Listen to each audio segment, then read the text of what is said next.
Do we want to put on a timer too? Yeah, let's put on a 10-minute timer because I have a lot to say about the author recap. Okay. Is I this have 10 like minutes? Are three we? pages. Oh my gosh, is that longer than the last guy? All How right, did you let me find all open this it and see. information?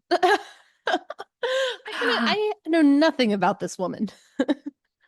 Okay, it was one page. Let me see. But it was a lot. I did a lot of research. Like, I don't even know how I got so much research. I just started pulling threads and it just kept going and going and going. I want to know your sources because does she even have a Wikipedia page? Mm-mm. What? Yeah. It turns out it's nothing Wow. about the author in my author recap, but it is good Oh, information. gosh. Okay, it's 2 pages single spaced. I mean, that's like a lot. That is a lot. Yeah. Okay. Well, so did you want to do Bookalytics today? Well, I thought Or we could talk. I think we should talk a little bit about the holiday since it's so timely. Chrissy okay. was just sharing about her adventures to the Keys with our niece and her husband and Stinky Fish. Very stinky. Yeah, so you guys missed a really fun conversation. So sorry we didn't hit record then, but we can't go back. Nope, that's already been said. That's the end. That's the end. You'll never know except for those highlights. Yeah, Chrissy and the stinky fish. What happened? So that'd be a book I would read. So what was like actual Thanksgiving? Did mom and dad invite people from the church? Yeah, we had a few people from the church come over for like dessert. And so that worked out really well. So we Oh, went that's not walking on the bad. beach that morning and then we broke up and Josh and I cooked a lot of stuff at our apartment. And so me, Josh, and Sky, our oldest niece, we came back to our apartment to like heat everything up. And Sky made some stuff. And then mom was finishing cooking at their house. So that worked out really well. We all took a nap. We all cooked. Josh thought it was so funny that we had a scheduled nap time. He said, my family never takes naps. I said, oh, we always take naps. Okay, What do you think? did I tell you about my sleep apnea? No. Well, maybe you've mentioned it, but what happened? I've just been having like really bad snoring for past Oh. couple years. And I'm like, what could it be? This, that, like whatever. And Andrew's like, you need to go get a CPAP, like so bad. Mm-hmm. And so then I do a sleep study test and they said that I had mild sleep apnea. And I was like, that's crazy. Okay. But, Andrew confirmed and the test confirmed, so it must be real. And then I was like trying to find other ways because I really don't want a CPAP because Yeah. that's a lifelong commitment and I'm 32. So, ugh. So then I was like, what else could be causing sleep apnea? And then there was people saying weighted blankets sometimes, like Really? the extra pressure on your Oh. chest can cause like your It's harder to stuff to breathe. collapse. Yeah. Oh, And then that's it causes, interesting. right. So I was like, this is crazy. So then I was like, let me stop sleeping with the weighted blanket. And I'm not like 100% cured, but Andrew said it's like at least like 20% better. Wow. That's pretty Yeah. amazing. Well, okay. So why did I talk about all the sleep apnea? The Because we naps. were talking about naps. Yes, because of the naps. Because every day I was like, I have to take a nap. I'm so exhausted. Like I can't keep my eyes open. And Huh. now that I stopped using the weighted blanket, I don't need a nap every day. Whoa. I know. What a success story. I know. But do That's you really need a nap? interesting. Yeah, I know. Do you need a nap every day or no? No, I don't normally nap. See, So I've been yeah. feeling pretty good. But I don't use a weighted blanket.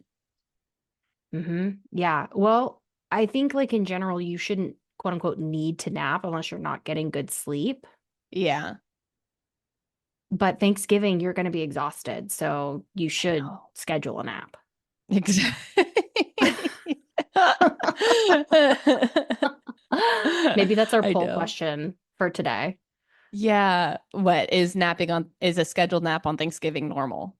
Is that the Yeah. question? Yeah. Do you schedule naps on holiday slash vacation? Do you schedule naps on vacation? No, I don't think so. You just kind of see where the wind takes you on vacation, Yeah, you know? I can I see guess it that. depends on the vacation. I guess it's just all the food. Maybe that's the thing. Hmm. you know? I don't know. But I feel like our family does take a lot of naps. Like whenever we're together, maybe it's just exhausting. We all sleep extra. I think it's because like when we're together, we are on 24/7. Like Yeah. mom is squeezing us out like a sponge for information on what's been happening. And so you're like, I've just told you everything that's happened in the past 6 months in 3 hours. I need to rest. And there's like 18 of us now. So there's always something going on. Oh my God. I know. So many. Yeah. Okay. Well, timer's about halfway done. How was your Okay. Thanksgiving? It was great. We went to my dear friend Josh and Lexi. Oh, We've been friends with yay. them forever. Yeah. So we've done Thanksgiving with them like almost every year for the past like 10 years. And so Lexi, she's just, it's like great, like watching like how great she's become at like cooking like these traditional Thanksgiving dishes. And now she has like these girls and stuff. And like they get to have this great food. And it's just really fun to see. That is So great. that Like see was, their family grow. yeah, and just see like how good Lexi is at becoming like a host and a cook. And I didn't contribute anything, so that I don't have that same journey, but I get to see her do it, and that's exciting.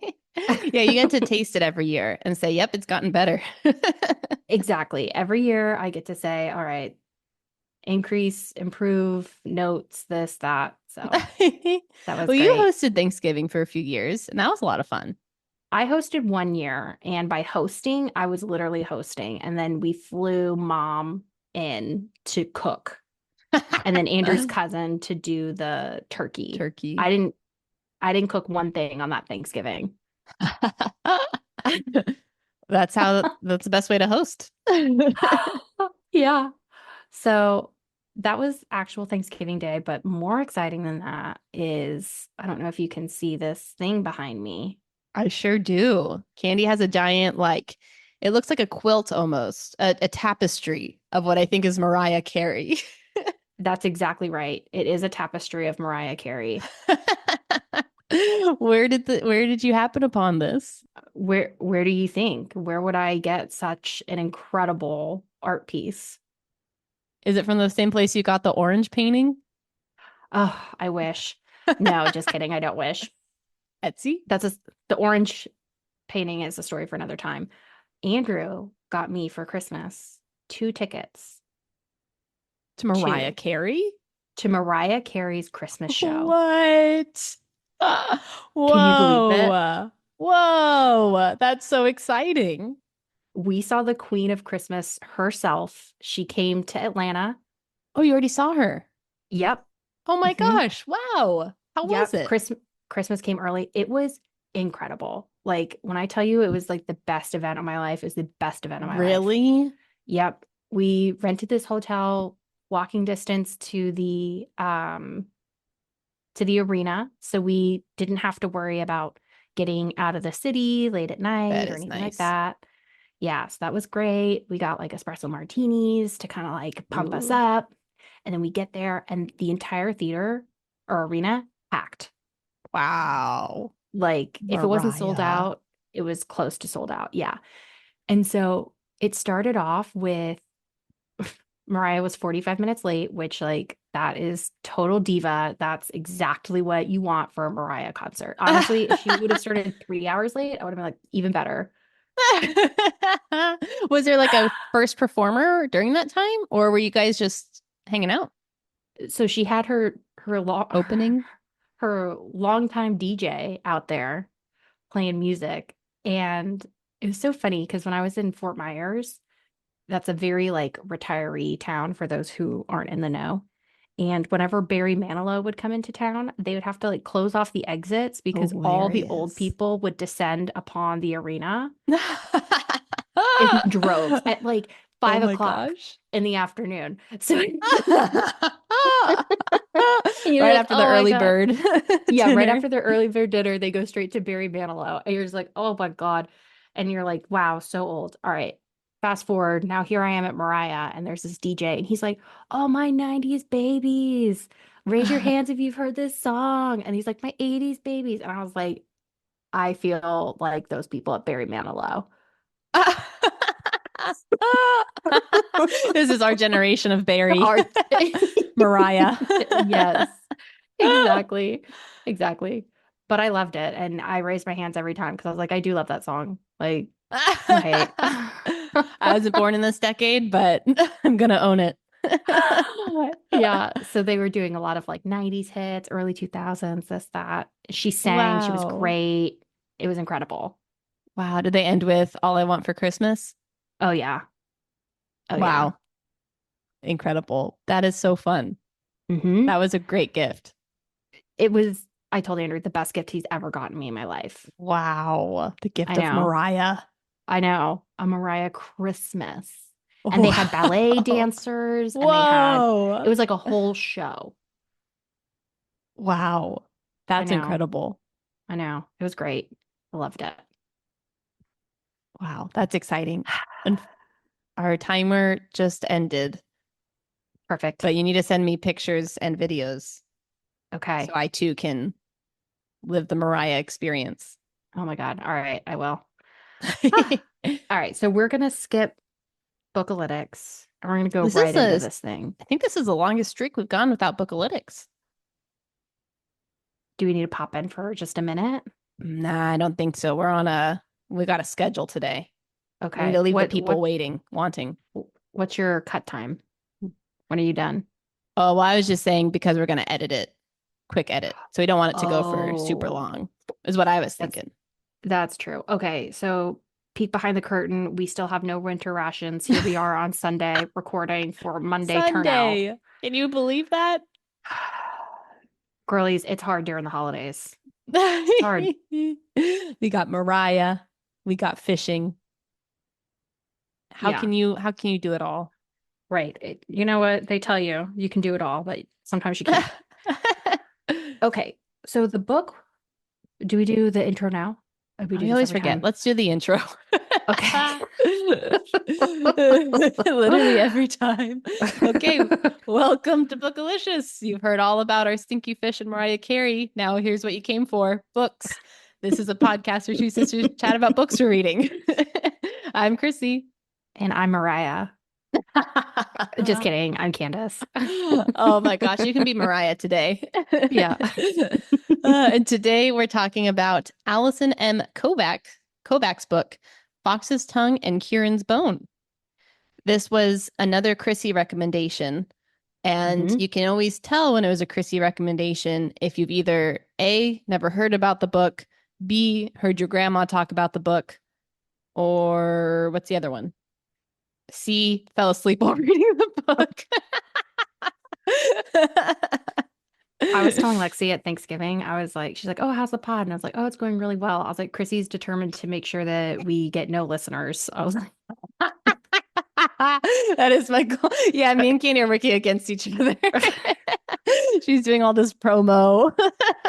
yeah. Like, let's read Princess and the Goblin.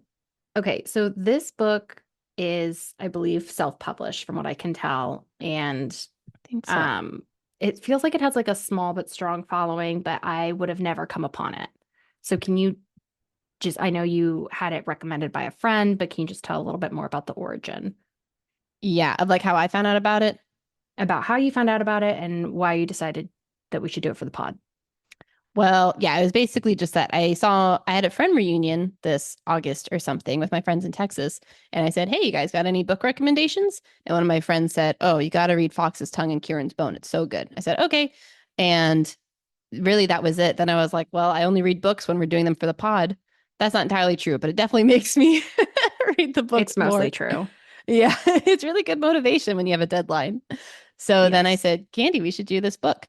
And I hadn't read it before we like committed to doing it for the pod. And it was a really good book. So I finished it at this point. Candy's halfway through. I originally wanted to read it before Candy and then really, figure how things are working so that then I could help explain things because there's a lot of world building that isn't explained in this book, which I realized when I started reading it. So I was kind of confused for a lot of it. Anyways, finished the book like last week or something. And I was like, everything's going to make sense by the time I finish. Finished the book. I was still confused. And I was like, oh no. this isn't good. And so then I texted my friend who recommended it. I said, hey, read the book, thought it was super good, but I feel like I only know about 60% of what happened. And she said, yeah, I felt the same way, but I've read it 3 times now and it's gotten better every time. And now I know what's happening. And I was like, oh no. Oh my God. So I started rereading it, and the beginning did make a lot more sense, but I didn't reread the full first half. Okay. So, but I can explain more things now than I could after my first read through. It gives me Elantris vibes Mm-hmm. where you're kind of just plopped into the story and there's Yeah. like no time to explain, even though Brandon Sanderson took 600 pages to explain things. Sanderson, I do think would give a little bit more context, I feel like, but yeah. Well, he had a lot of characters. This one also has a lot of characters. so, okay. So this is going to go into my author recap. Perfect. So we'll just roll right into it. So this book is written by Allison M. Kovaks. And like Chrissy said, there is no information on this woman. Yeah. Nothing. Like you go to her website, nothing. You go to Amazon, nothing. Barely any reviews, no offense. They're good reviews, but not a lot. And no one knows anything about this woman. So I just pulled the little blurb that is on her website. Okay. So her name is Allison M. Kovaks and is a Royal Road best rated author of fantasy steeped in mythological world building. So I don't know what Royal Road is, but sounds good. Fantasy. Okay.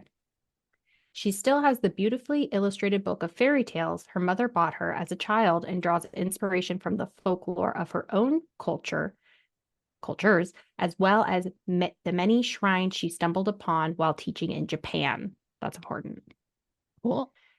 She absolutely recommends that everyone come across at least one unexpected fox statue in the middle of the night, particularly with a grumpy cat sleeping at its base. Interesting. Okay, so no information here. So I decided to make up my own information about Allison M. Kovaks. Bookalicious where we have no facts. So I was like, all right, she lived in Japan. She was teaching in Japan. I was like, she was probably teaching English because she has a very non-Japanese name. And then I looked up Kovaks. Kovaks is a like Eastern European name. Okay. I think they said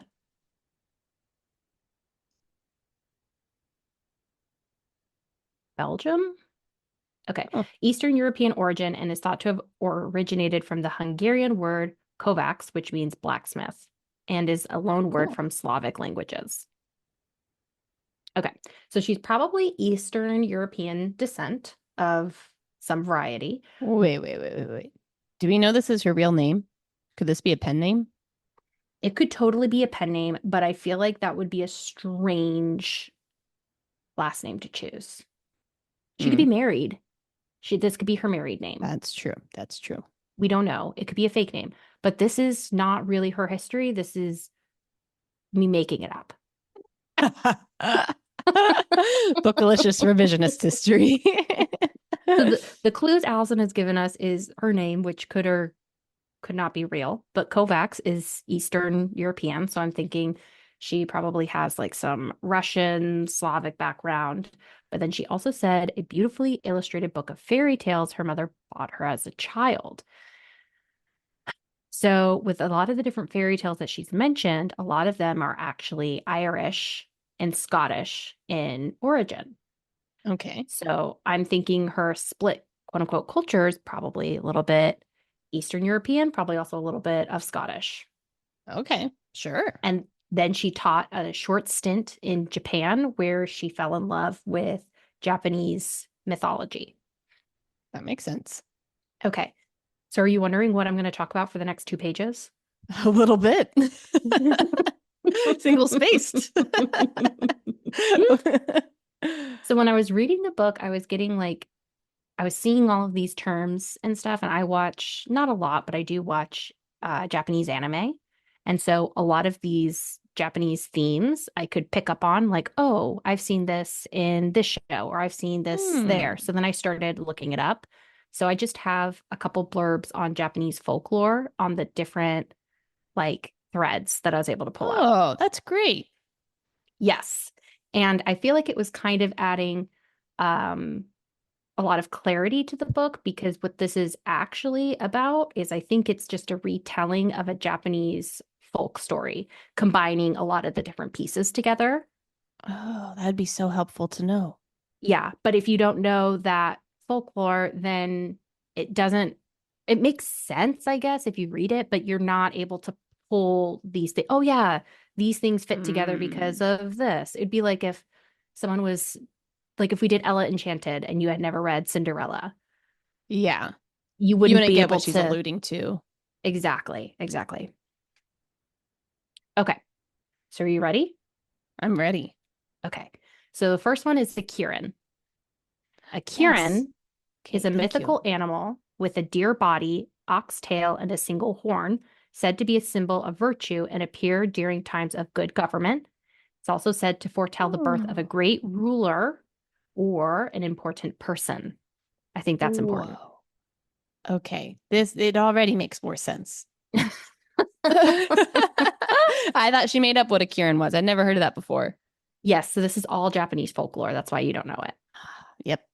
I'm Mhm. American. Don't know any other cultures. I know, fair. And honestly, if I don't play so many video games, watch so many anime, which is a lot of it is Japanese based, Yeah. um, I wouldn't have picked up on that either. Okay. Okay. A kitsune, Kitsune. It's a supernatural fox with a variety of powers and abilities. Typical of yokai or a class of supernatural creatures with godlike powers, often equated to the English ghoul or demon. Mm. So it says ghoul or demon, but they can be positive or negative. Okay. So ghoul, demon, or the positive of those. I don't know what the positive of that is. Angel? Angel, maybe. Okay. So these are some of their powers. They're able to shapeshift, fly, control fire, mind control, possess humans, and control the weather. One of those does not sound like the other. I'm giving you guys all a sunny day today. Yes. So with a lot of this Japanese folklore, a lot of it has to deal with how much rice can they make in a year, is what I was Oh, getting okay. from it. So like control the weather is like make sure that you have good rain for your rice. Right. They could give you a famine. That could Right, be the exactly. evil part. Hmm. Okay. Yeah. Okay. So there's a lot of different lore. Japan has a very long history, but these are some of the ones that I pulled out that I feel like might be relevant to the book. Okay. That sounds right. So in a subset of the lore, the kitsune may fall in love and get married, and this is known as a fox's wedding. So when a fox's wedding is happening, there might be something called will-o-wisps or sun showers. So if it's a sun shower, that's a sign that there's a kitsune wedding or a will-o-wisp. Do you know what a will-o-wisp is? No, I'm thinking of the tree, but that's not a weather thing. Is it a wind? So a will-o-wisp, it's actually, I Google this, oh, that's crazy. It's this blue fire that happens, What? and it's like a natural occurring phenomenon. And for a long time, people didn't know how to explain it. So if you would see this blue fire just appear out of nowhere, you were like, what is it? And in Japan, they would say it's the kitsune. In science, they would say it's like this chemical reaction when things are decomposing and it creates like What? this blue fire. Wait, Mhm. okay. So these are real? Yes. Mhm. Where do they happen? They happen in nature. Whoa. I also don't know how to. Okay, okay.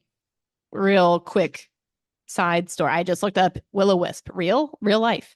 And AI said it's a small pale blue flame or ball of light that hovers a few meters above the ground. It's often seen in marshes, swamps, and burial grounds. This Mhm. sounds like this is angels and demons happening. Yeah. This is some supernatural stuff. Spooky spook, right? Yeah. Could you Wow. imagine? Could you imagine being in the 1500s and you go to a graveyard and you see blue fire? Absolutely not. I'm moving. Yeah, that would make me believe the kitsune is real, honestly, if I saw I that. would believe a lot of things. Yeah.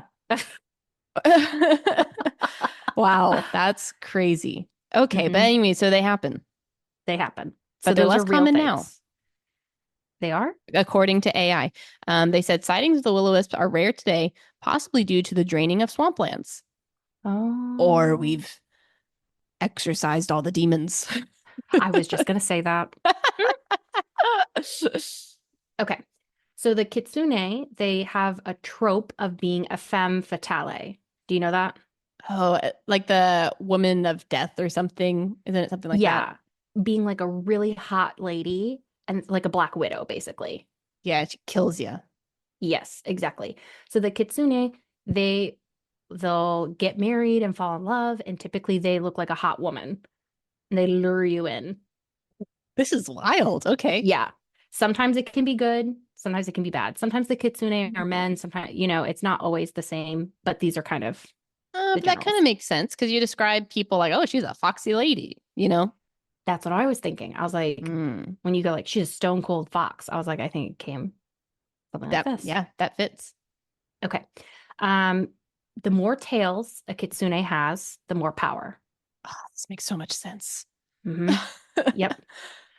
So there's two classifications. We talked about this. The Zenko, which are good foxes, or the Yako, which are field foxes or mischievous. Okay. Okay. Kitsune will take possession of people once they have reached at least the age of 50. Typically, they will possess beautiful women, young girls, elderly men, and less often young boys. So that's What a spread. every single, yeah, that's everyone except for middle-aged men.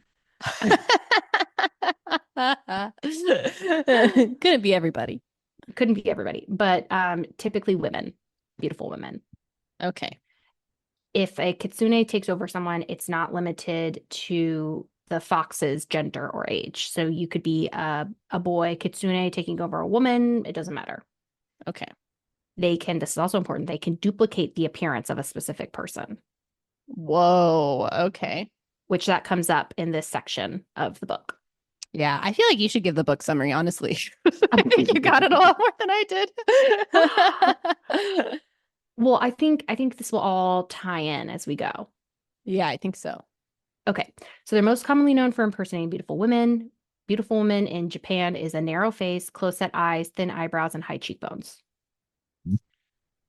And then feudal lore says that if you see a woman at dusk at night or at night that is alone, then it could be a kitsune.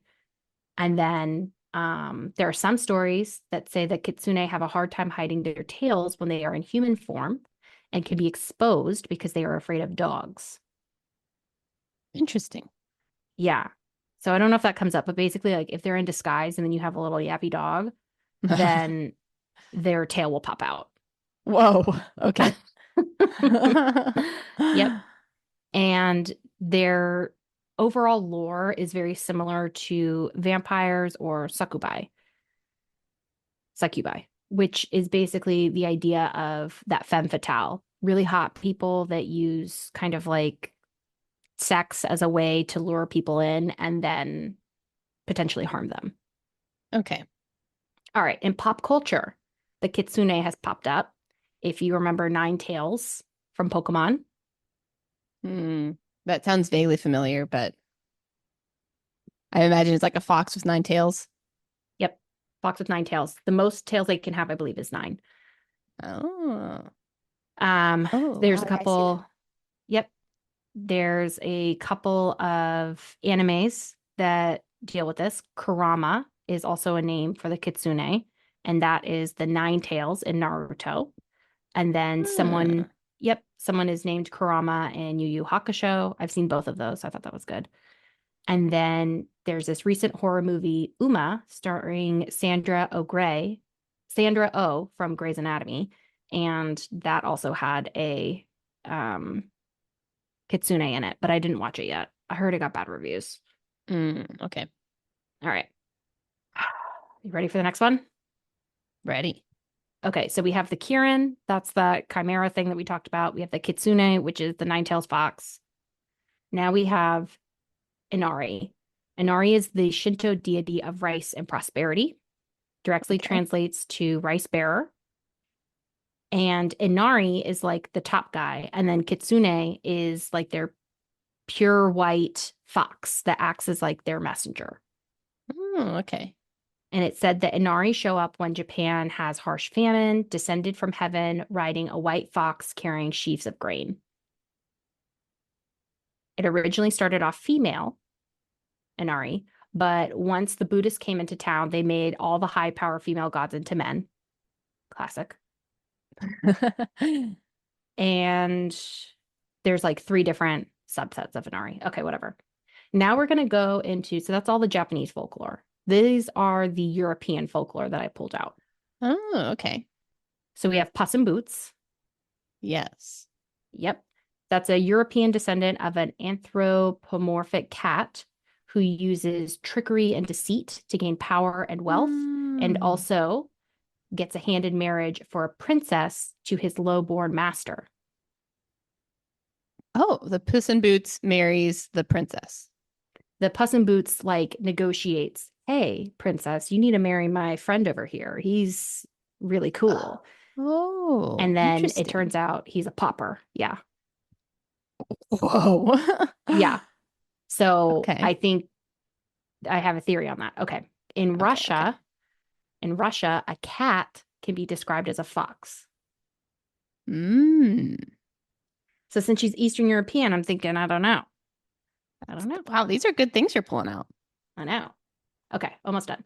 So that was the Puss in Boots. And then Fey, Fey, is used a lot. Yeah. So this is a broad term that can mean fairy or spirits. And so I pulled out, oh, these are all Japanese options. It can be the Tosai, which is we won't go through the specific names. I'll just tell you the different types.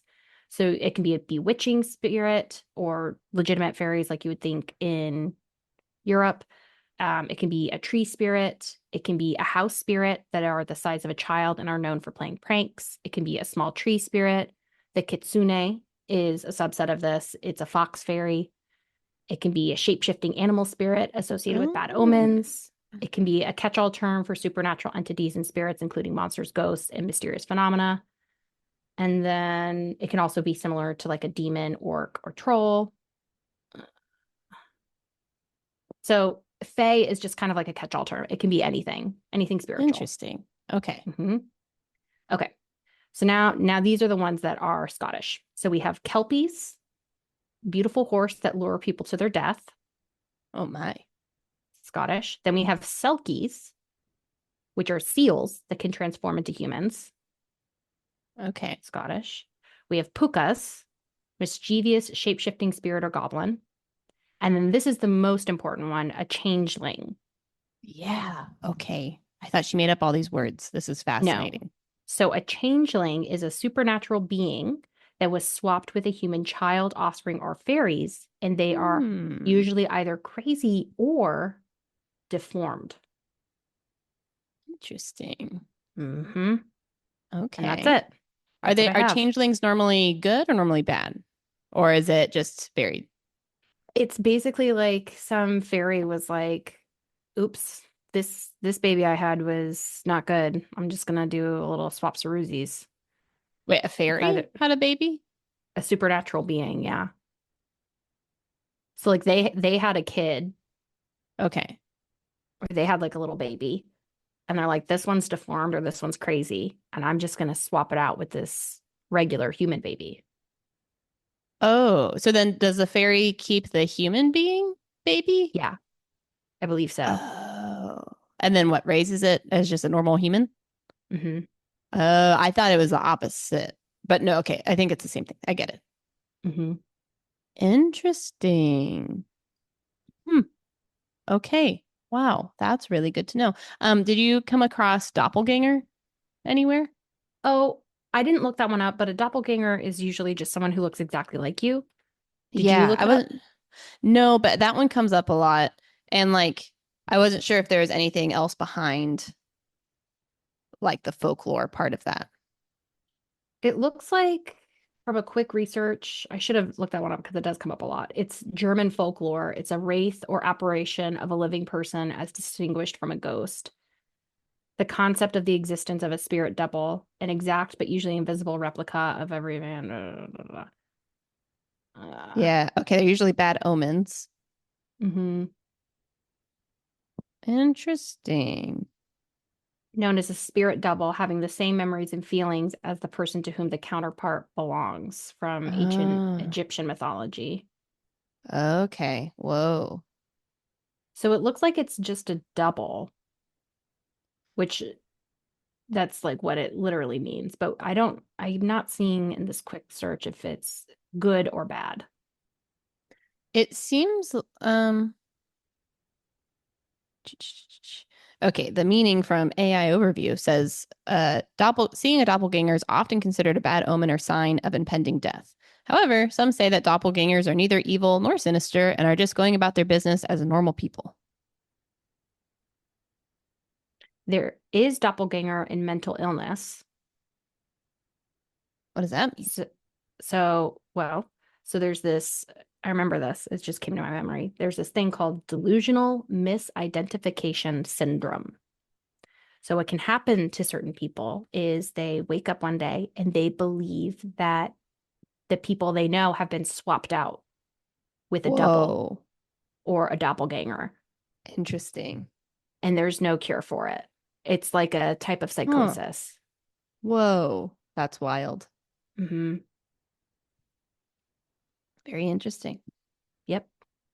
Okay. So did you read what this, or did you find out what like folk tale the story is based off of? That's okay if not. No, I didn't. But in the beginning, she has like this little excerpt at the beginning. Yeah, I did like that. And I think that is the one. And she says it's a folktale of the archipelago, which an archipelago is like a string of islands. So that makes me think Yeah. Japan. Yeah, that makes sense. Oh, yeah, that could make sense. Fascinating. Okay. Wow. Well, I could see how she would need to do a lot less world building if I knew all those words that she was using. But I mean, who is at the intersection of Japanese and European folklore? I know. Well, okay. So I think that's part of it. I think the other thing that was confusing for me was that there's a lot of synonyms for people. And that made it really Yes, confusing because the king is like, he's the wasting king. And then he's king. Is he King Orin or is that his son? I'm I forgetting think it's right now. Oren. Yeah, he's also King Orin. I don't know. There's just a lot of names that mean the same person. And when you don't know who anyone is, it makes it really confusing. I think that's it. And I think another thing is that how she writes is just confusing sometimes. Yeah, sometimes. Like her writing style is very good, but sometimes it's not very clear. Like, especially when there's like a lot of movement in a scene, Yeah. I have to reread it like 3 times. Wait, Yeah. who did I had that? some of that. Yeah, Yeah. But I do like it. She's really funny. she is. She is. I do like the book. I'm enjoying it, but it's not something that's easy to read. I'm taking a lot of notes. I'm having to like really think about it. Blah blah blah blah Yeah. Okay. Well, that's great. So maybe you can help me with the summary then. I'm thinking I can do I'm thinking I can do a high level summary and then maybe we go through like some of the key characters just so we're like can talk through that. What do you think? And then I maybe think just that's like good. overall ideas. I don't know if you have any like theories of what's going to happen next or just like thoughts from part one. Yeah, I'm almost thinking I almost feel like we should go like chapter by chapter in this one. You That's think going that's to going to take take too long? forever. Yeah, it's going to Okay. take a really long time. All right. All You right. think? I think we could do this like a Lantris, That would be so long. but that'd be Let's super long. let's try the high level summary for like a chunk, for like a half of it or something, or like a Okay. third of it. Maybe like that. Okay, yeah, How let's do do you that. have your summaries prepared? In my mind. Oh, But I just reread it, so okay. they're fresh. So why don't we go up until the The fox castle. comes out of the castle. Oh, all the way till then. Okay. Well, that's like page like 50. Yeah, maybe. Or Okay, did yeah, you sure. want Let's to? yeah, I think that sounds good. Okie dokie. Um, that sounds good. Okay, so high level summary. So the setting of this world as far we didn't do judge a book by its cover. Oh, yeah. Let's do that now very quickly. Okay, cover, it's a fox with sharp teeth and his tongue is wrapped around what I now know is a Kirin, but I wouldn't have known what that was before. It's like a purple cloudy animal. I still didn't know that was a Kirin until you said I'm that. I'm assuming it's a Kirin, but I honestly don't know. The fact that it's called Fox's Tongue and Kirin's Bone feels right. I feel like it's got to be. Yeah. Yeah. So, what do you think? It's interesting. It kind of gives me like the style does look like old Japan type of thing, like Yeah. old anime feel. Um, I don't know that I would pick it up. I kind of feel the same. I feel like the cover fits the story, but I feel like this probably isn't the typical book I would read anyway. Right. And so I think I would just be kind of too confused about what this was that I wouldn't pick it up. That's how I feel with the title and the photo. I don't get I don't really understand what this book is about, and that would make me not want to read it. Yeah. It would make me not want to pick it up, at least. Yeah. I think so. The summary on the back is interesting. That Yes. might draw me in. Yes. Why don't you read it? Oh, okay, great.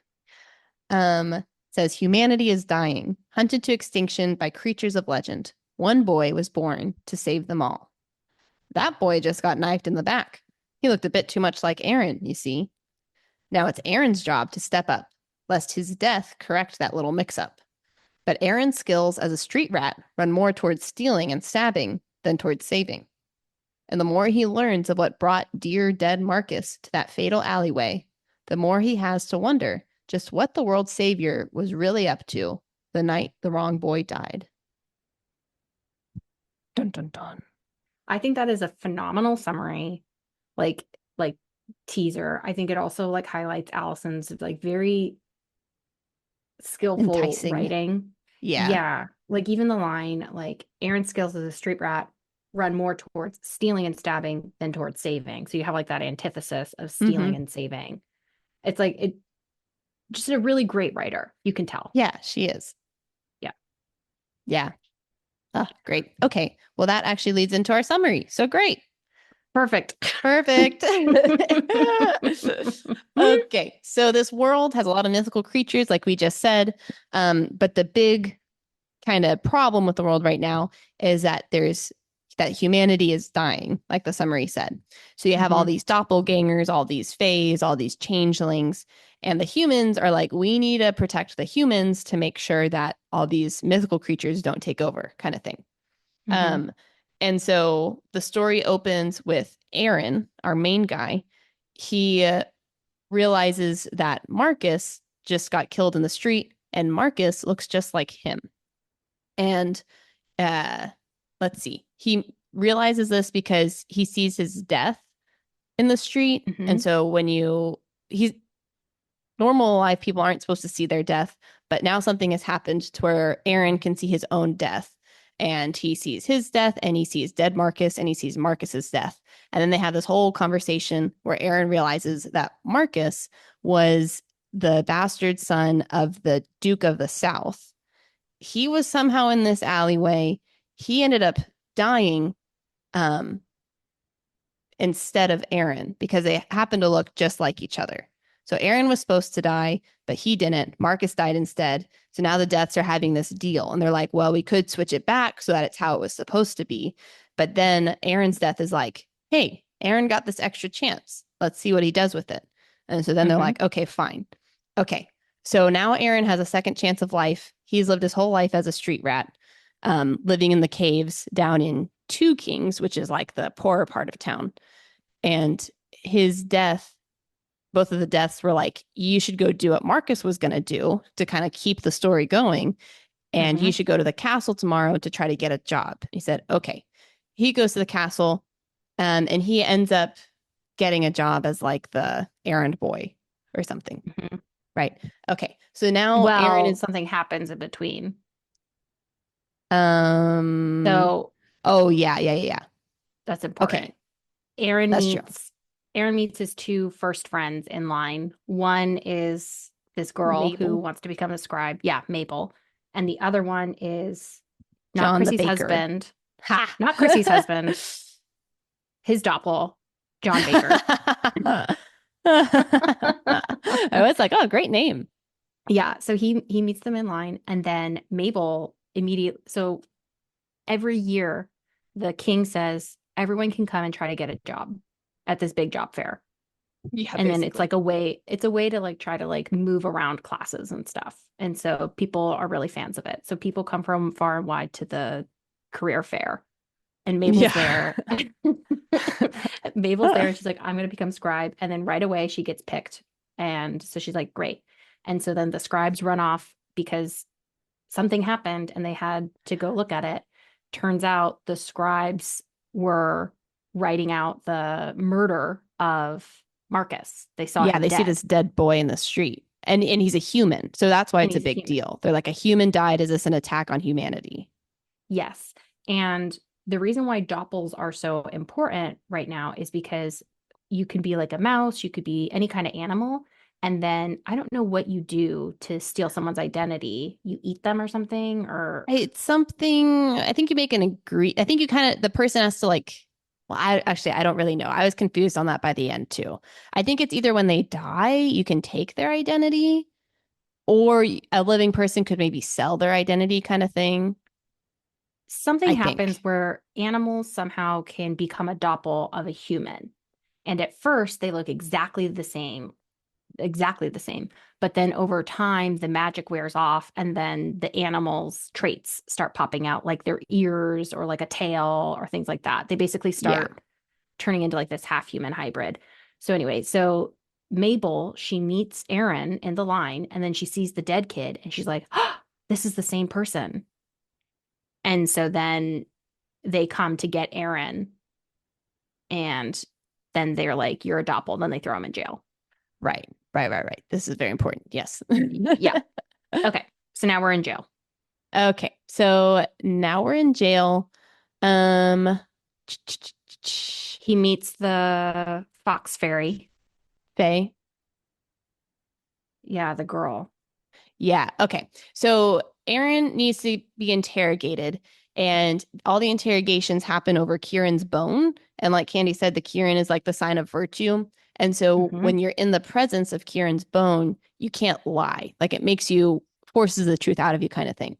And so Hmm. they're interviewing Aaron, and they're like, did you know about this death? Are you a doppel? And he's like, no, I honestly didn't know about the death until I saw him the next morning, and I'm not a doppel. And so they're going to let him go until the guy asks, are you human? Like, are you fully human?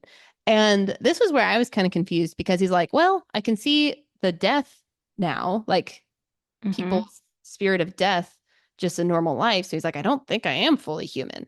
So he said, I'm not a doppel. And then they're like, oh no. And so now they have to throw him in jail because they're not convinced that he's fully human. Okay. At first, I thought that was weird because I'm like, just say that you're human, like if you don't I know. know. But I guess thinking back, maybe he was worried if he tried to say, I'm human, but it wasn't 100% true, then it would seem like he was lying. Right. The Kieran would force something out of him. Yeah. Maybe what happens if you lie? Does it force you to tell the truth or does it burn you up in smoke? I can't um, remember. I don't know if they say. I just think you can't lie, but you also can kind of skirt around the truth. Like there's kind of Yes. sneaky ways around it. It's like, does this dress make me look fat? And you say, I like that color on you. Yeah. Yeah. There is one line though that's kind of funny where Lachlan, the guy who's interviewing him, he's like the guard. He Hmm. um he says, "We'll continue this interrogation later." And then Aaron goes, I look forward to it. But then the Kirin's bone forced him to add, as much as I look forward to my own flogging or something like that. Okay, so it So just forces you to say the full truth. I think so. I think that's what would happen. So maybe if he did say, yeah, I'm human, it would force him to say, but I also see death. And then people would be like, so maybe it's Yes. better to not know or Yeah. to So be more vague. how I was interpreting, well, let's keep going with the summary and then we'll come back to Okay, that. okay. Yeah, good idea. All right. So he gets interrogated. He doesn't really pass because he can't say that he's human. So they say, all right, we're going to let the lady interrogate you. We don't really know who the lady is at this point, but that's okay. She looks big and scary. She's like the Mhm. femme fatale. And so, A femme fatale would look super hot, but then have a roundhouse kick that would send you to Mars. so are you saying she's not a femme fatale? She's just the roundhouse kick. She's just the fatale, I think. Yeah. She sounds, to me, she sounds like a super strong woman who is in the military, Yeah. you know, Yeah. not like Yeah. the delicate, like, oh, help me. She's like, I'm going to punch you right in the face. She is like, I think the movie I'm thinking of is Matilda, the teacher or like the Oh, headmistress. Do you know what I'm talking about? Miss yeah. Trunchbull. Anyone named Olga? Yeah. Sorry, any Yeah. Olgas. Agatha. Agatha's. Yeah. Agatha Trunchbull. Okay. Anyways, yeah. So I think maybe she's like that. Yeah. Okay. So, anyways, so because he doesn't pass the interrogation, Aaron now must get thrown into jail. While he's there, he realizes that there's a little fae around, and a fae is kind of like a fairy creature. Hmm. So he ends up meeting the fae. And he's like, "Oh, do you live here?" And she's like, "Yeah, I take care of the books in the library." And he's like, "Oh, okay." So that's important because their relationship develops later. Hmm. But the next thing that happens, does he end up getting interrogated by the lady next, or do they just let him free? Well, so the Fae gives him like a key, basically. Oh, okay. I didn't get to that She's in my just like, rereading. yeah. So he was like, here's a dinner roll because you're supposed to give Gifts. offerings to the Faes. And she was like, this is shiitake mushrooms. I don't want it, but whatever, it'll do. And then she like gives him a key or like a That's hairpin or right. something. And then he gets himself out of the jail and he's ready to sneak out. That's right. I And totally forgot then that part. yeah, and then that's when the kitsune, the nine-tails fox, is then right Yes, attacking. yes, it's all coming. Yeah, I think it's all coming back to me. He didn't get a job yet at that point. Mm-mm. He gets a No. job at the end. Okay, okay. All right. So yeah, so he gets to escape with the hairpin. And then I think he steals, he's trying to like just escape the castle because he's like, this isn't going to go well for me if I stay here. So Yep, then he sees, what's her face? It's the woman guard. I forget her name, but Helga. it wasn't Helga. I know. What was that lady's name? Agatha. Agatha Trunchbull. He finds the Trunchbull General. Trunchbull General, but not the Lady Trunchbull who is the Fatale. This is just Shrew. Shrew, Isn't yeah. isn't That's that not the the lady Trunchbull? though. I was Oh. thinking, no, remember who the lady is? I think at this point he hasn't met the lady. Oh, you're right. Okay, so there's Shrew, who I was thinking was Trunchbull. Okay. Mm. She So she there's could be Trunchbull for sure. yeah, so there's Shrew, she's a lady guard, and then there's also someone that they say, quote unquote, the lady is Right. gonna be back Yes. tomorrow, and she sounds very scary. Yes, yes, yes. That's a Okay. scary lady. All right. So this is just Shrew. So he sees Shrew, the lady guard.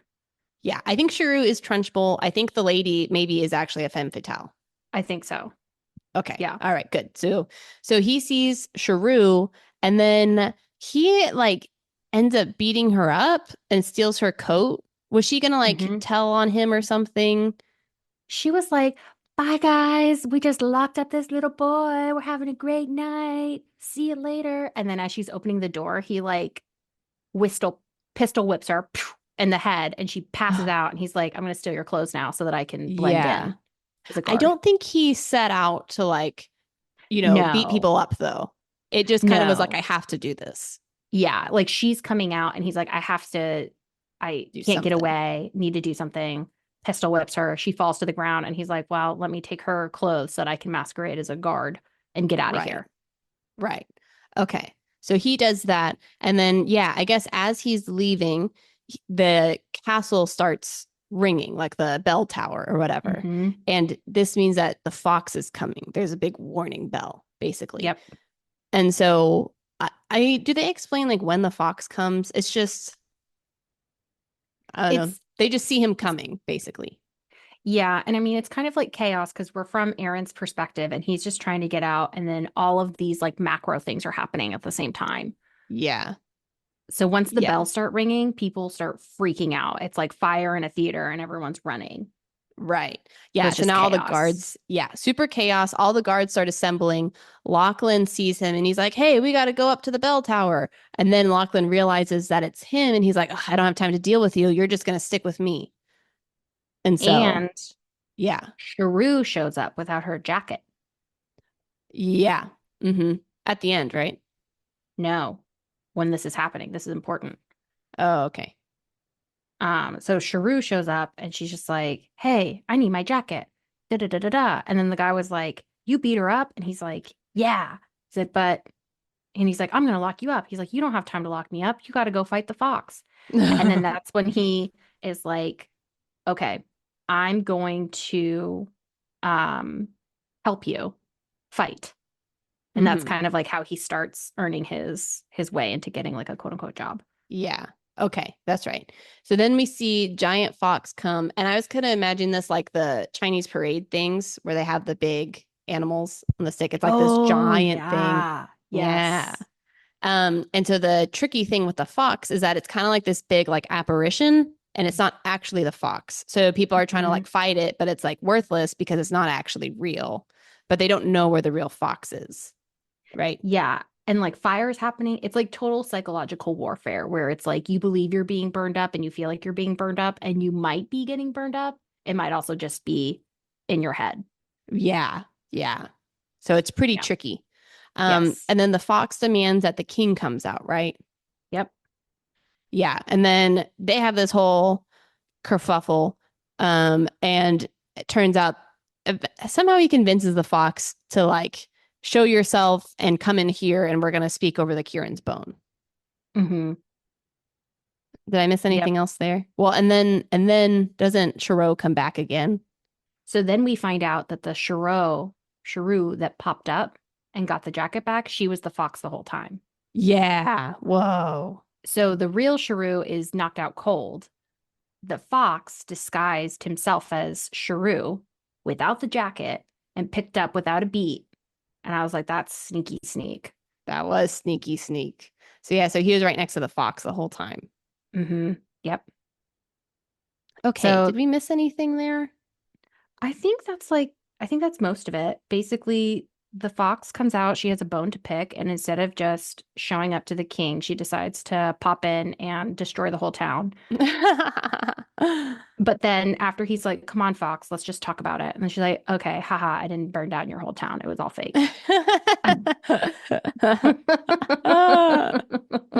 Fox is here to cause some drama, stir the Yeah. pot. But let's summarize the key players that we have. So we have Aaron. Aaron, who now is pretending to be Marcus, Marcus. but he tells everyone that his name is Aaron. So I was also kind of confused on that at first. It's like, are you pretending to be Marcus or are you pretending to be Aaron? He's like a double, triple, quadruple agent. It starts getting confusing. Yeah.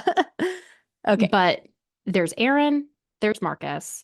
Marcus was supposed to live, but people wanted to go kill Aaron. But Hmm.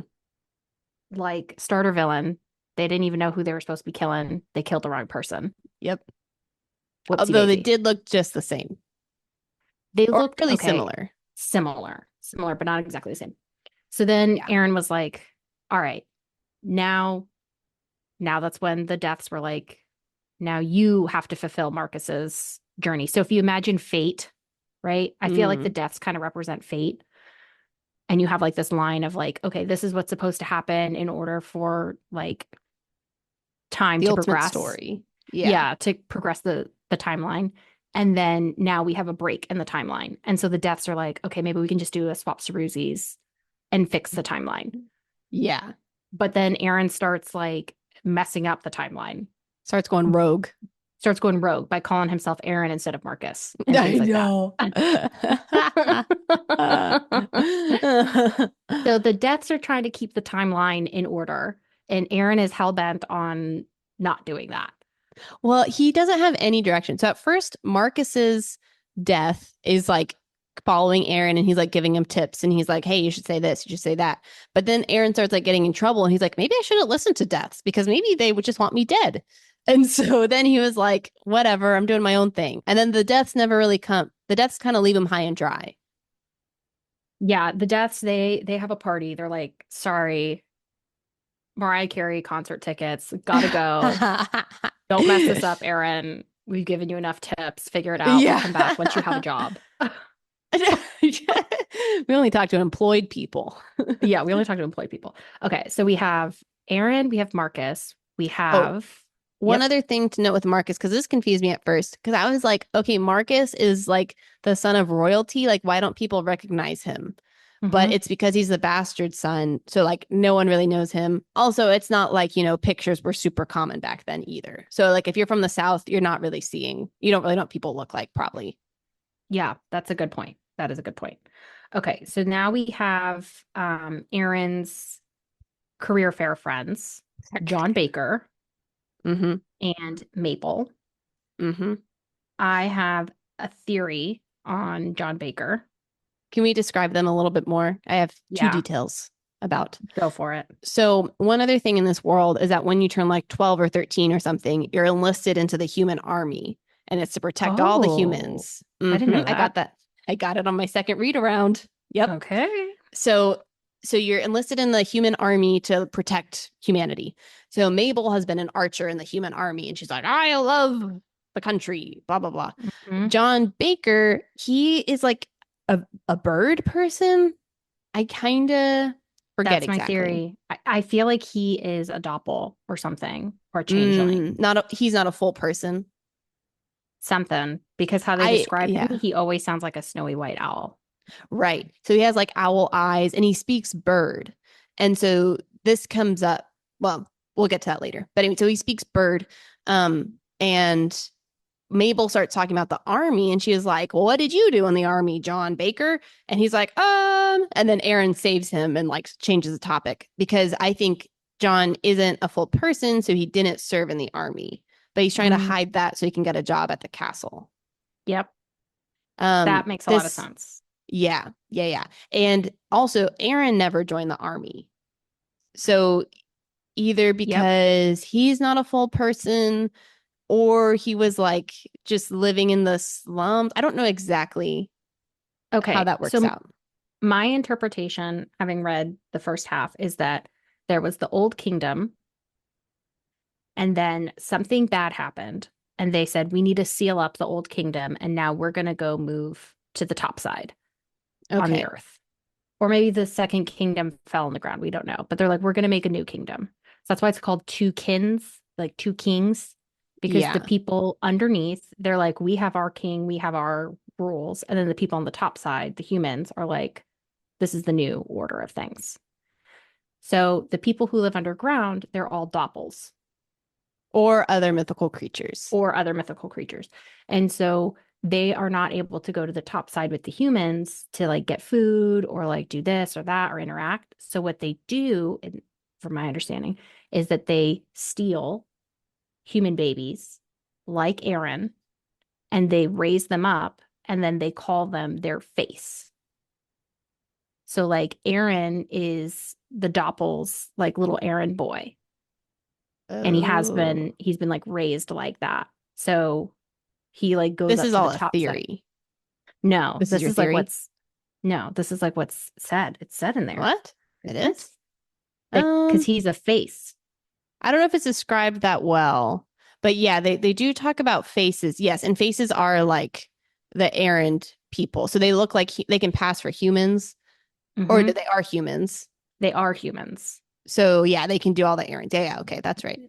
Yeah. So because he says there's somewhere where Aaron says like, "Oh, I was stolen as a kid" or something, I think. You Um, guys know how I get confused, so maybe not, but let's see. I don't know if he says that. I don't know if he really knows where he's from. He doesn't have parents, so I don't think he knows where he's from. Yeah, I think that's why I was like, "Oh, he got stolen as a kid," but Yeah, I mean that would make sense. And he does look like the Southerners because he looks like the Duke's son, Marcus. hmm yeah, I think it happens a little bit later in the summary. All right, so let's put a pin in that for now. Yeah. But we have John Baker. Do you have any notes on Mabel?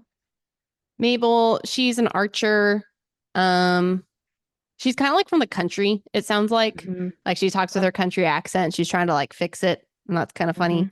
Um, but yeah, John the baker and Aaron are both kind of trying, it sounds like, to skirt the system. They're like, we know we don't really belong here, but we want a job. And Hmm. Mabel's like full on in the system. She's like, I served in the army. I want to be a scribe, all those Hmm. things. But she's friends with them and they stay friends throughout the story, Yes. at least from what And we've read. so they always call the people who live like down below rats. They call them rats. Right. Like where Aaron lives, rats. Yeah, which I thought they were legitimately rats, which in this book is not far-fetched at all. Yeah, it could be. But That's not what they mean. but I wrote that Mabel is the rat. Oh, why? Because she rats out Aaron. The tattletale. I'm like, you're the rat. But they think that she's just doing her national duty, civic duty, Yep. saving the people, saving the humans from the Hmm. non-humans. Yep.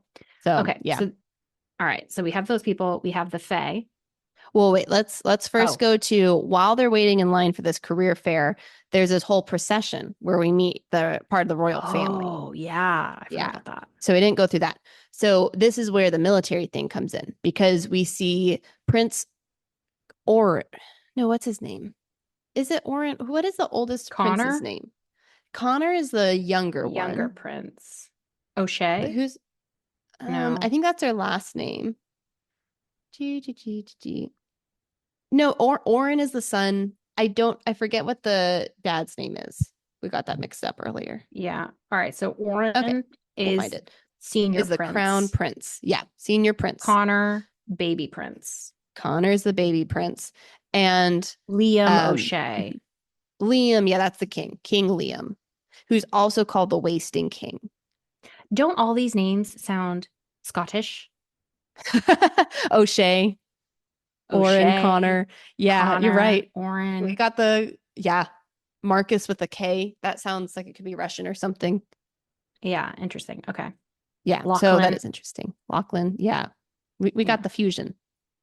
Okay, Hmm. so we see this procession where Prince Connor is like vowing to the army, and all the other 12-year-olds are doing that too. But the ones that are important is Prince Connor, and he's escorted by his older brother, Prince Oren. Hmm. And so when you're a human, whenever you turn 13 or whatever, you vow yourself to the army, and that happens. Um, what we learn here is that Prince Oren, people really like him, and he's described as like everything a prince should be. He's really stately and all those things. Prince Connor is a little kid, but he's doing his thing. People like him. Hmm. As Prince Connor takes his vow, he says something. He's like, "Hey, my sister also wants to join the army, and women can join the army." But Prince Oren, the older brother, he like pulls him away and he's like, "We're not talking about that now." So he kind of sense that something's going on. Prince Connor has a sister, but no one really knows about her. So Hmm. people suspect that maybe she's like a changeling or has some deformity or something. Hmm. So that happens. Hmm. Yeah.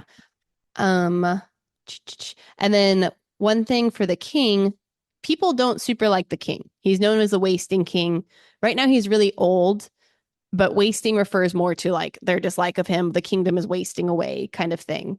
Okay. I Um thought he was yeah. just wasting away, So but that makes more sense what you're saying. yeah. So what we learn later in the book in the second half, but I think it makes sense to explain now because it doesn't give anything away, is that King Liam had made this deal with he changed the deal with the dragons. So there's also dragons in this story. It's very evil. No one likes the dragons. They kill people. Okay. So the deal used to be with the dragons that the royal family would give, I guess, like their firstborn or like one of their kids to the dragons as like, here's your food for the year or whatever. And then the whole king would be safe. But then the king was like, we're not going to do that anymore. We're going to fight the dragons another way. But then what ended up happening is the dragons would just take anybody's kid. And so people didn't like that. So he kind of changed the deal with the dragons. People didn't like that. Now he's called the Wasting King, but he has done some things like reinstate the or start this career fair to help People love the people career move fair. up. Yeah, overall they do, but Aaron, we find out during the career fair, he actually really can't get a job because he doesn't know how to do anything. So he's like, I'm still kind of actually can't move up here. The only skill that he has other than thieving is cleaning clothes. He really likes having clean, fresh smelling clothes. That gets brought up a lot. He'll be like, you Yeah. dirty street urchin. And he's like, these clothes are really clean, actually. Excuse. I use Febreze. I use Febreze. Like, okay, Downy, fabric softener, all of it. Yeah. Okay. Think this makes sense so far with the career fair? We've met the I royal think family, so. met the I think friends. the other thing is that there was a death. Did you say that? Circling Oren. Oh, that's right. Yeah. So there's a death following Prince Oren, and no one can see this except for Aaron. And so he's like, oh my gosh, Oren's about to die. So basically, what I understand from that is that if you can imagine, there's like a thin veil between reality and then the supernatural, of the deaths. And as you make the crossover into your death, you see it's like a Grim Reaper of sorts. Yeah. And he greets you and then he walks you across to the afterlife. Mm-hmm. Aaron's kind of got stuck in the middle because his timeline was supposed to end. So his death shows up. He's getting ready to cross, but then someone else dies instead. Right. Okay. So now Aaron can see everyone else's Grim Reapers or their deaths. And so he sees Oren's and your death follows you around once he's like, oh, it's about time. And then he just kind of waits around until you die. And then he's like, here I am. Yeah, right on cue. Right on cue. Yeah, I haven't been waiting for 2 weeks. Like I didn't show up 2 weeks early to the party, yeah, not at all. But right, but sometimes they do go to weekend parties, perhaps like some Grim Reaper raves. We don't know. Yeah. They'll leave for a period of time and then they'll come back. But it's basically like Oren has like a countdown to when he's going to die sticking over his head, and Aaron can see it. Right. Mm-hmm. That's a good point. Okay, all of that is good. And then the last little note that I just saw at the end is that I guess the fox shows up because there was a hunter in her woods and she was pissed and she was like, I'm gonna That's right. extract vengeance on the king, and then she's gonna get her fifth tail. Because every time they extract vengeance or they do something evil like that, then they get another tail, they become more powerful. Right. Yes. So the king's like, let's get this settled through diplomacy. And then she's like, okay, fine. Okay. I think that's good. So now we're at page 62 with the lady. Okay. Yeah. So Fox just happened. Aaron helped fight in the army alongside Lachlan, and Lachlan's like, okay, maybe you're pretty okay now. So that's good. But then what? He meets with the lady next? Yeah. So how does he meet up with her? Okay. So basically, so the lady comes, and what Lachlan, the interrogator, had said yesterday, he was like, we don't know if you're fully human. So you're going to talk to the lady tomorrow. Okay. Oh, that's so now right. tomorrow, yeah. So now tomorrow has come. And so Aaron needs to talk to the lady. But who shows up? But Marcus's death, who's like, hey, I'm going to coach you on what to say to this lady person, because Marcus would say something very different from what you would say. So the death is like, you're going to tell her that you're Marcus, the son of the Duke of the South, and all these things. So he meets with the lady, and Marcus's death is there coaching him through everything. And Aaron says, I'm Marcus, king of the Duke of the South. And then the lady says, oh, very good. And it turns out that the lady and this Marcus character are supposed to know each other. Yep. And so now the lady is like, oh, well, let me open up the very best of the rooms for you so that you don't have to be in this dungeon anymore. She's like, you're doing very good on your mission over here. And he's like, oh, good, good, good. Okay. So he doesn't really know what's happening, but he starts asking her questions. He's like, who was the boy who died, who looked just like me? And she was like, oh, Aaron. There's this kid named Aaron. He's of no importance. We don't really know anything about him. And he's like, really? Is that all you know? And she's like, we're just going to leave it at that for now. Doesn't matter. So I think that happens. And then Aaron, pretending to be Marcus in his meeting with the lady, he's like, BT dubs, the prince's life is in danger. There's going to be an assassination. And he starts going off script. Yeah. Yes, yes, yes. That is right. And obviously, Marcus, in the correct timeline, wouldn't know any of this stuff. So Aaron's starting to like go a little off script. Right. Yeah. That's a great point. Yeah. So I think this is when the lady is kind of like, well, we need to find out who killed Aaron, or she needs to find out like who is trying to kill Oren. And I think that's when she's like, you need to go into the underbelly, Tukins, the under kingdom, and find out who's doing it. Yes. So then she's like, why don't you pretend to be Aaron? He's like, brilliant. I can do it. So now he's Aaron pretending to be Marcus, now pretending to be Aaron again. Yes. Like, oh God. Yeah, that it is confusing. But because of that, now he's gonna be she's like, get him out of prison. He's human enough. He's okay. But she's like, we know this little secret that you're actually Marcus. Mm-hmm. Yeah. Okay. And then okay, this is where I was thinking with Aaron being raised. So the first sentence on page 68, the lady tells the lieutenant, he's human enough, she announced. Somehow that failed to reassure the good lieutenant. Enough? He's been raised by doppels. But does she know that? Is she saying that Marcus was raised by doppels, or is she saying that Aaron was raised by doppels? Does she know that he's Aaron? Does she know that he's Aaron? So now she's pretending that he is Aaron. And she's saying, but okay, she Marcus. Thinks it's Marcus. But she thinks it's Marcus. So she's making up this story, and actually it's true. Okay. So, and now she's like, he needs a job as the little errand boy here. Yes. Mm-hmm. So that's how now he finally gets his job. Okay. It's all in who you know.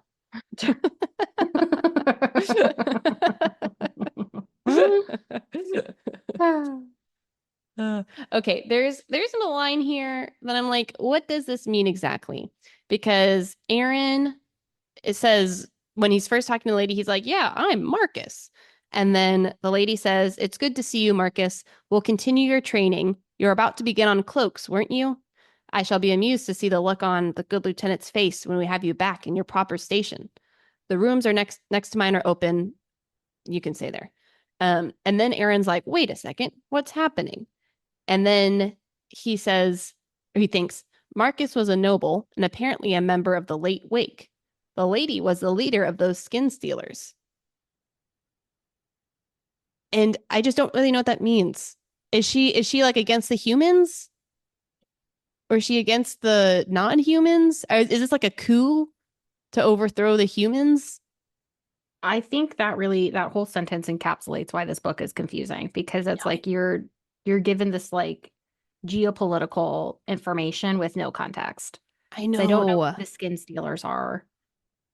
I don't know when it says you're about to begin on cloaks. Is he doing new? Is he killing? Is that a type of like mythical creatures, the cloaks? The cloak on humans or something? I don't know. It might be based on the term skin stealer and cloak. Maybe they like skin the doppels or something. Or they skin humans for the doppels. Oh, that's kind of what I'm thinking, is that they're pretending to be human. I feel like if that was the case, because she wants Aaron to sneak down to the underground kingdom. Mm-hmm. If she was on the underground kingdom side, I don't think she would be doing that. That's a good But point. but maybe, I don't know. It's confusing. I think she is in line with the upside, the topside kingdom, Okay. but I don't know. Okay. Yeah. I think you're right. Because also it sounds like she's wanting to stop the assassination attempt on Prince Orin. Yeah. Yeah, because she wants to stop the assassination attempt. But we Yeah. don't know what the skin stealers are. We don't know anything about No. that. I don't either. Yeah. We don't know Even anything. by the even by the end of the book, you don't know. Well, if I reread it again, I think it might make more sense. But Oh, yeah, me okay. looking at this, honestly, I need to reread the end because I need to remember exactly what happened. Yeah. So Aaron technically has two jobs. One, he is errand boy for the lady to go into the underground kingdom, and then he also joins a seamstress. I think oh yeah, he does. I think first so he starts as her errand boy and then he goes to seamstress. Oh, I yeah, either way he has like a normal job. yeah. Yeah. We Hmm. also when he's talking to the lady, she's like, "Oh, there's an assassination attempt on Prince Orin." She's like, "Who is it? Is it the Kindly Souls?" And so that's like a gang down in Tukins And the underground. who yeah, in the underground. Yeah, and Okay. Marcus knows or Aaron knows them and Hmm. he's like, "Yeah, it's probably them. They're bad Hmm. news." And I think that's who he thinks killed Marcus. He's like, "I bet it was the." He said, "I think it was the Kindly Souls or the Rafferty boys. They come up Hmm. a few times. They're like gang members down there, and Aaron is not on the same side as them." Yeah. So Aaron is the face, it sounds like, to quote, clever hands, aka Clev. Yes. So this is the next character we meet. Yeah, and he's a mouse doppelganger, I think. Yeah. Yeah. So Aaron is doing these chores, and then he meets Clever Hands, who's a doppel, and the doppel thinks that Aaron is a doppel, and he's like, "No, I'm Aaron." I know. It's like if this now he's like a triple agent. I Because now know. he's like, well, you are pretending to be Aaron. And I'm like, I would be so He's confused. like, "You are," but he is Yeah. Aaron. Yeah. No, very, very confusing. Um, and then the Clever Hands is like, "Hey, you want me to tell all of our friends back underground that you're alive?" And then he nods his head. So I guess people know that he's actually alive. So that's kind of important, I guess. So And he's Aaron's getting kind of like in this double agent world. How I'm taking it is that like his true allegiance is kind of to Clev, even though it sounds like he doesn't really like him that much because it kind he's of like sounds his servant. well, it kind of sounds like Aaron had the choice. He's like, I could go to the castle like they're telling me to, or I could go back to the caves. And he's like, well, I'll go to the castle because the deaths tell me that. But then it sounds like when he's at the castle, he's like, I kind of like this life. I think I'm going to stay here. Yeah. So, yeah. It yeah, it kind of sounds like at some point he's gonna have to like turn in his friends probably to like the people in the underground. He's gonna have to turn them into the top side at some point. At some point, his two worlds are gonna collide and he's gonna have to make a choice, it seems like. Because right now Yeah. he's trying to like play both sides because he doesn't want to give the lady too much information that hurts Clev or his friends, but then he has to give her enough information to like keep the thing going, was kind of my take on it. Yeah, I think so. So yeah, we're kind of seeing some of that tension here. Hmm. So I think the next thing is the adventure with the Fae. Is that right? Yeah. Hmm. Okay.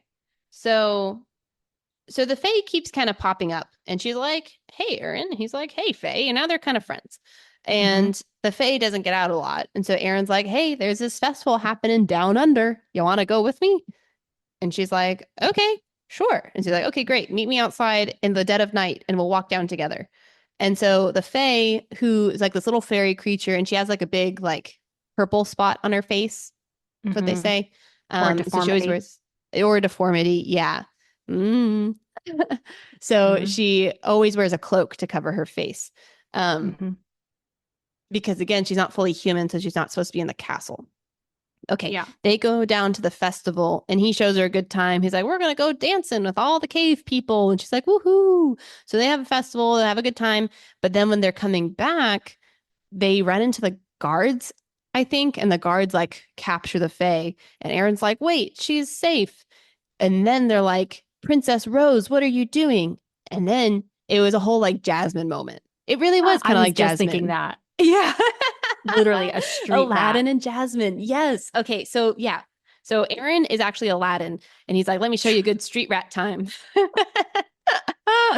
And then he takes Princess Jasmine pretending to be a peasant out. Yes. And then the guards come and say, Princess Rose, what are you doing? So it turns out Princess Rose, who we heard of earlier, who can't join the army and no one knows why, turns out it's Mm-hmm. because she's a fae. And so she didn't, Aaron had no idea that that was the princess who he Yes. had been talking to. Mm-hmm. Okay. So then all the guards and stuff are skeptical of Aaron. They're like, what were you doing taking her out to this dangerous place at night? And then Princess Rose comes in and saves him and is like, no, it was my idea. He had no idea. Everything's fine. Okay. They Mm-hmm. go back up to her living quarters and she's like, hey, Aaron, come in here and talk. I want to talk to you. And he's like, I don't think it's a good Mm-hmm. idea, but whatever. Okay. They go into her room and then an assassination attempt happens on Princess Rose. But Oh. but Aaron is a ninja. And so he kills the Yep. assassin, Mm-hmm. and saves Princess Rose's life, but he gets scratched, or not scratched. The assassin, yeah, I guess scratches Aaron with her sword or something. Okay. So now he saved Princess Rose. All the guards come rushing in and they're like, "Thank you, Aaron. But also, how did you know there's going to be an assassin? Are you part of the gang?" So this poor kid he just saved the princess, but now he's accused of being a part of them. And then what happens is that scratch, there's actually poison on the blade. And so now he kind of starts dying. Mm. So I only Yeah. read to page 100, and I think that goes a little bit further ahead, but this all is making sense to me. Oh, okay. Let me see here. We probably originally said 110. That's probably where I told you at first. Yes, it was 110. Yeah. Oh, So yeah. So that then was all of my that is bad. new info for you. Okay. Well, let Okay. me just tell you what happens from how I remember it. Okay. Okay. So, so some things that we learned from so did you get to the assassination attempt? I got to um Princess Rose was screaming, a proper reaction to an assassin. Oh, well, there you go. So I knew there was an assassin, but I didn't see the altercation. Yes. Okay. So there's an altercation. Um, some things that we learned from this is one, the person who he killed was Gwen. I don't think we've heard of her before. What? Wait, Do we know who Gwen is? Gwen? Mm-mm. That was the assassin was Gwen. Yeah, I don't think so, but it's someone who Aaron knows from the street rat life. Okay. I don't know if she's a part of Kindly Souls or not. But this kind of seems to be a little bit of a turning point where he's like, "Oh my gosh, I just killed one of my like friends or like people who I knew." But he didn't know it was her. And basically, it's kind of this like whole identity crisis because I think he's lived his whole life in the street rat life, not liking the royals. And Yeah. they're all against, the king and all those people.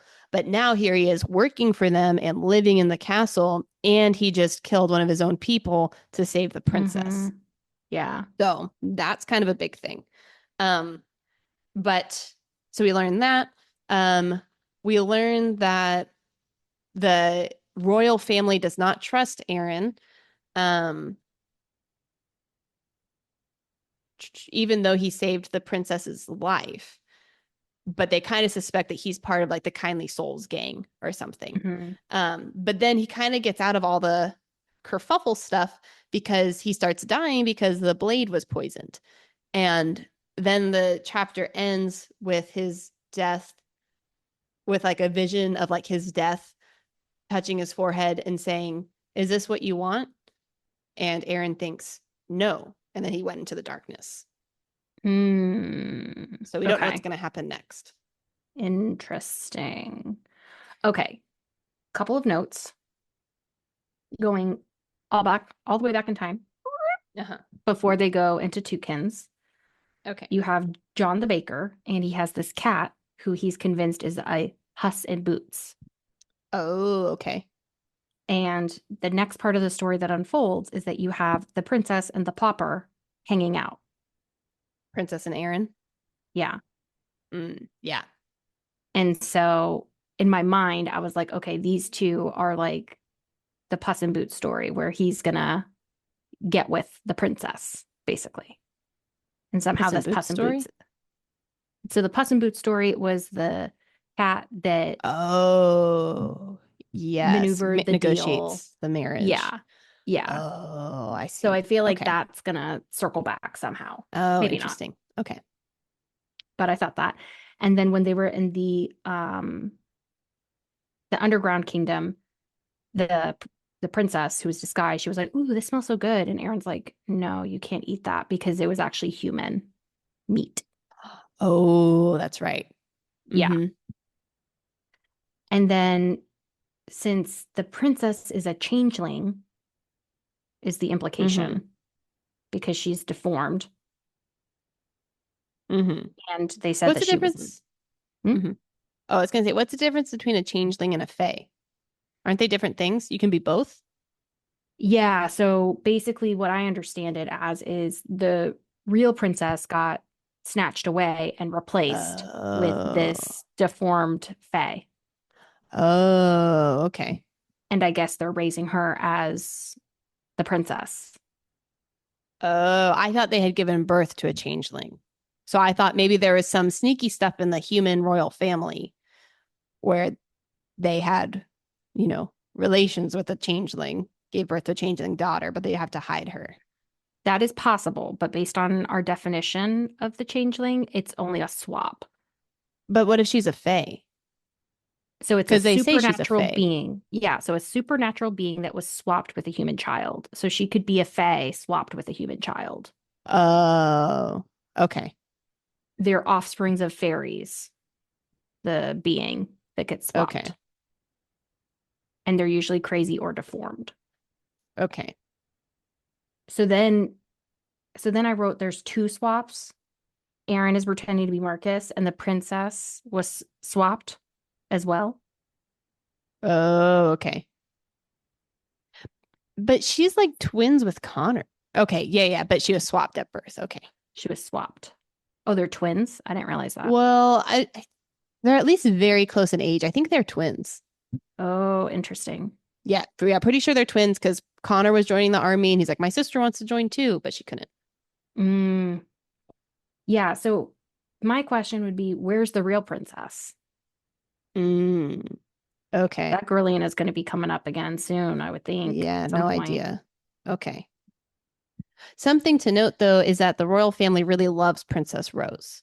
Yeah, So no one else knows about her outside the royal family, basically, or outside yeah, of like the castle. But like the brothers, they want to protect her and stuff. Except this is probably, oh, are we already at the assassination? We can wait for that then. There's another detail from the assassination. no, that was all my notes up Oh, until that okay. point. So one thing that comes up during the assassination is Aaron saves Princess Rose. He kills Gwen. The royal family comes rushing in and they're like, oh my gosh, thank you for saving Princess Rose. And he says, yes, yes, you're welcome. But then he gets really upset and he's like, why did she not know how to defend herself? Because I know Yeah, 5-year-olds who could defend themselves better. And what she did when she saw an assassin was like throw a water pitcher at them and just scream. And that's totally useless.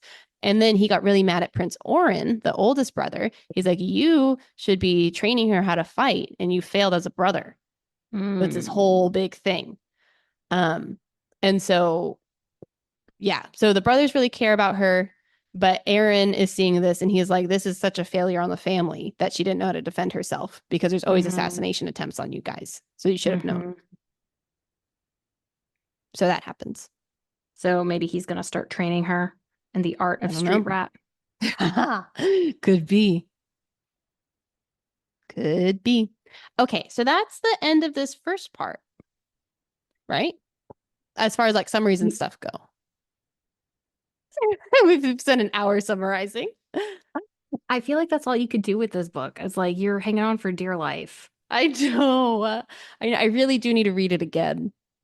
Like truly. So overall, what are your thoughts? So overall, I do really like it. I'm just confused by a lot of what's happening. And so that makes it harder to really be in the story because I just don't know what's going on. Yeah. Yeah. I like the It story though. I like the style, writing style.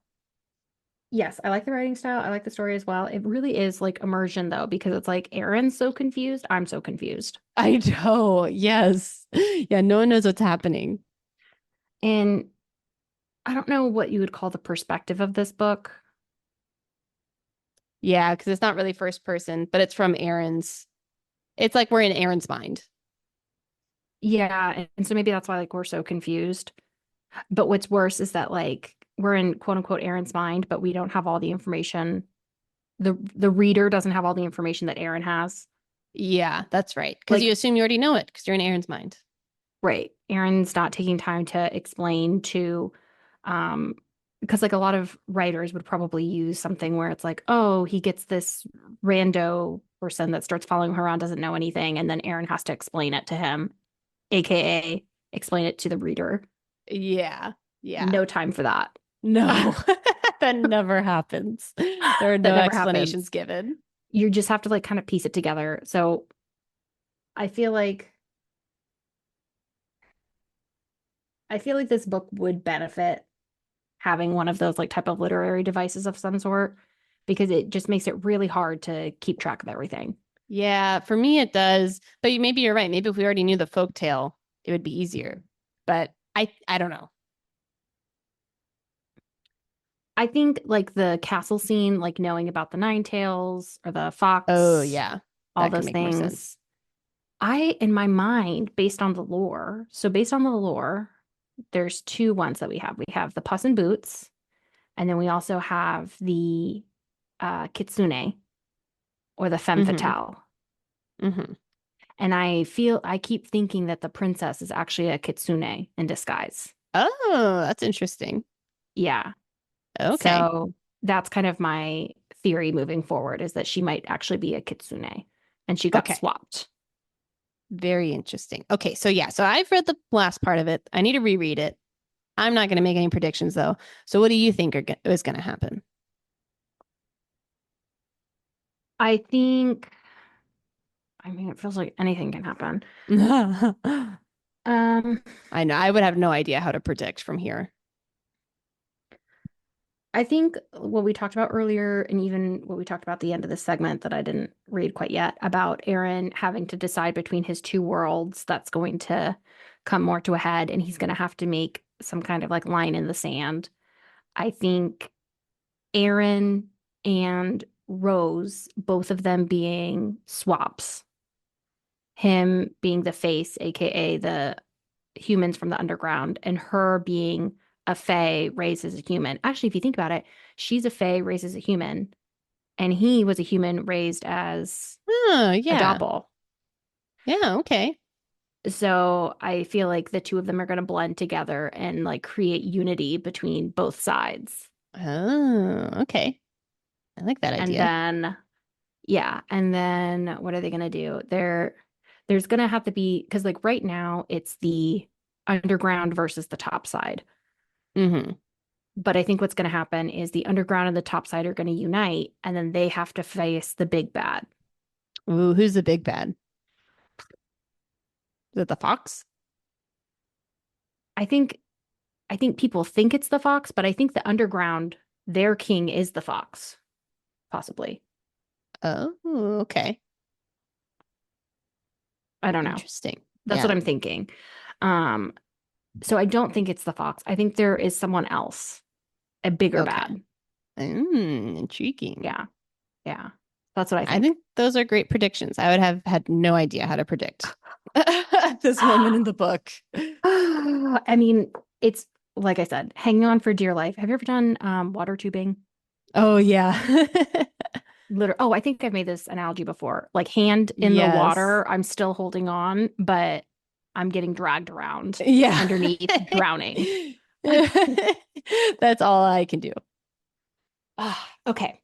So the next time we record, we're going to finish this book.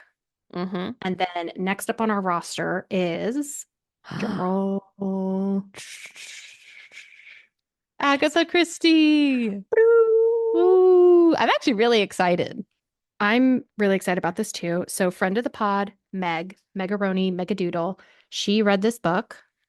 Oh, I didn't know that. She was reading it. And so, because I was telling her, I was like, man, we really want like a timely Christmas book. And the only Christmas book is this like rom-com right now, but it's 400 pages. And I was just Mm. like, I can't be like annoyed for 400 pages. Yeah, neither of us seem super into that book. Yeah, it's like part of me was like, I'll sell out for like the listens because it's a timely book. But I think this Agatha Christie will also be timely for the holidays while also being Yeah. interesting. Yeah, I think it's a really good book. That's so funny because I thought I was the reason you chose Agatha Christie. Oh, really? Yeah, because I had mentioned Agatha Christie. Well, I knew you had mentioned it before, and I was like, I would like to read a good book by her. I just wanted Yeah. it to be like Christmas themed. I didn't realize she had a Christmas murder. I had no idea either. I really know nothing about Agatha Christie. Yeah. So And so full disclaimer, this book inspired the movie Knives Out. this series did. Was it this book in particular? Because there's a I lot of think, it's Hercule Poirot's Christmas. Is that the name of it? yeah. And there's like, if you look on the back of it, it has like 500 books and one Oh, is red. So I'm guessing she wrote all of these. oh yeah. I mean, she wrote all those books. But yeah, Hercule Poirot, I think, is a series by her. So like he's a detective Yeah. that does all these things. Mm. Um, yeah, so it says Glass Onion is inspired by Agatha Christie's Hercule Poirot novels.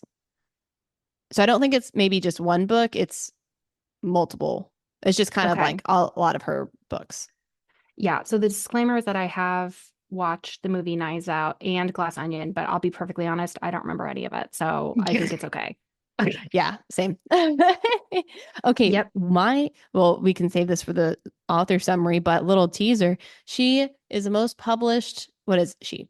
The most well-read author. She's only outsold by the Bible. And what was the other one? It's on the back of the book. And Shakespeare. like the encyclopedia. Oh, Shakespeare. Okay. Yeah. What?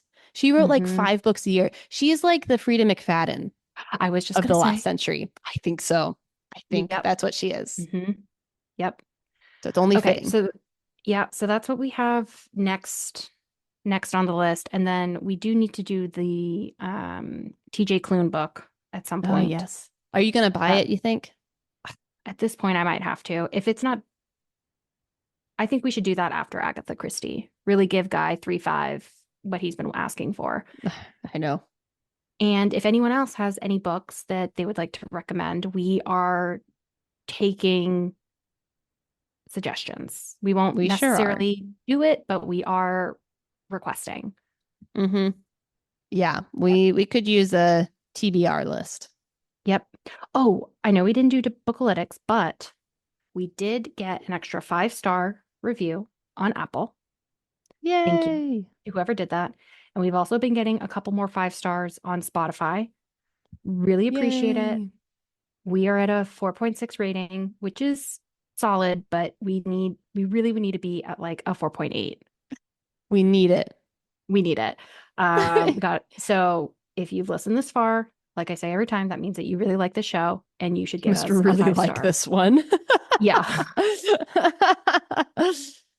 So not only do you hit follow, but then you have to hit the dots next to it, and then you say rate show, and then if your finger slips and it goes to a 3, 2, or 1, you need to put it as a 5, and you can change it at any time. So if you gave a 1 on accident, you can go back in time and do it and fix it. Mm-hmm.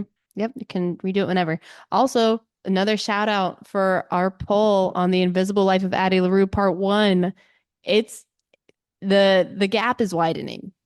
I We might think have an answer. I think we have an answer. You want to go for it, Chrissy? Yeah, it says, would you make a deal with the devil so you wouldn't have to raise 6 kids? 65% say yes, 35% say no, which is farther. It keeps getting wider, but go cast your vote. Let your voice be heard. And this is with Chrissy stuffing the ballot with No, her I'm friends. not. You had people fill in the poll. No, I didn't. I only told It's Josh about the documented. poll. I said, look at this. And then he voted his conscience. While I was watching. Chrissy stuffed the ballot and now she's No, I denying it. didn't. She's saying she I didn't. would Didn't you ask your never. other friends too? I asked them, but then I didn't like direct them to the poll. I just said, "Oh, we had this poll. Isn't that interesting? What would you guys say?" Mm-hmm. But I don't think they Chrissy's actually voted. Chrissy's like, isn't that interesting? I'd love it if you could fill it out. I would love it if you could tell me I'm right.